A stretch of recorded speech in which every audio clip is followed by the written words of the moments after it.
फ्रांसीसी लड़ाका तैयारे राफेल भी भारत के किसी काम ना आए। राफेल तैयारे उड़ाएंगे तो भारतीय पायलट, लेकिन इन पर कंट्रोल किसी और का होगा।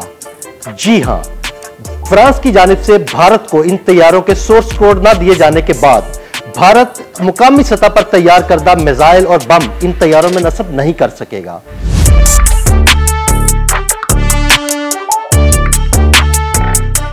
पाकिस्तान के साथ बढ़ती जंगी कशीदगी के दौरान भारत ने फ्रांस से राफेल जंगी तैयारों का सोर्स कोड मांगकर अपनी दिफाई कमजोरियों का गैर एलानिया एतराफ कर लिया। भारतीय खबरसां इदारे इंडिया चैनल्स के मुताबिक भारत ने हाल में फ्रांस से हासिल किए राफेल तैयारों में मकामी साख्ता रडार मिसाइल शामिल करने के लिए फ्रांस पर दबाव बढ़ा दिया है कि वो तैयारों के मुकम्मल कोड भारत के हवाले करे। राफेल तैयारे भारत को एक गवर्नमेंट टू गवर्नमेंट मुआहिदे के तहत फ्रांस ने फ्राहम किए थे, जिनकी तादाद 36 है। ये लड़ाका तैयारे भारत की अंबाला और हासी मारा एयरबेसिस पर तैनात हैं। ताहम इनके असल निजाम पर भारत का कोई इख्तियार नहीं। दिफाई माहिरीन के मुताबिक भारत की अपनी टेक्नोलॉजी इतनी नाकिस है कि वो इन जदीद तैयारों में मकामी असलहा शामिल करने के लिए भी फ्रांस का मोहताज है। दिलचस्प बात यह है कि भारत ने 1980 की दहाई में फ्रांस से मिराज 2000 जंगी तैयारे भी खरीदे थे, लेकिन आज तक इसके लिए सोर्स कोड भी फ्रांस से हासिल नहीं कर सका।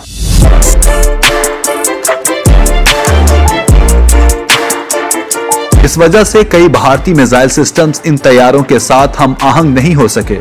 अब यही सूरत-ए-हाल राफेल के साथ भी दरपेश है। राफेल तैयारों में मौजूद AESA रडार और मॉड्यूल मिशन कंप्यूटर MMC जदीद तरीन सिस्टम्स हैं, जो इस लड़ाका तैयारे का मुकम्मल डिजिटल नेटवर्क कंट्रोल करते हैं। जब तक भारत को इनका सोर्स कोड नहीं मिलता, उसे हर छोटी तब्दीली या हथियार की अपग्रेडेशन के लिए फ्रांस पर इन्हिसार करना पड़ेगा, जो दिफाई मंसूबाबंदी में ताखीर और अखराजात में इजाफे का बायस बन रहा है। पाकिस्तानी दिफाई मुबस्सरीन का कहना है कि भारत की बढ़ती हुई बेचैनी इस बात की गमाज है कि वो जदीद टेक्नोलॉजी के बगैर किसी जंग का मुतहम्मिल नहीं हो सकता। जहां पाकिस्तान अपने वसाइल और महारत से दिफाई सलाहियतों को बेहतर बना रहा है, वहीं भारत दुनिया भर से असलहा खरीदने के बावजूद टेक्नोलॉजी के रहमो करम पर है। आलमी सतह पर भी ये सवालात उठने लगे हैं कि अगर भारत वाकई ही एक खुद मुख्तार दिफाई ताकत होता तो क्या उसे हर बार किसी और मुल्क से टेक्नोलॉजी की भीख मांगना पड़ती। मौजूदा हालात में भारत का जंगी जुनून उसे ऐसी बंदगली में ले जा रहा है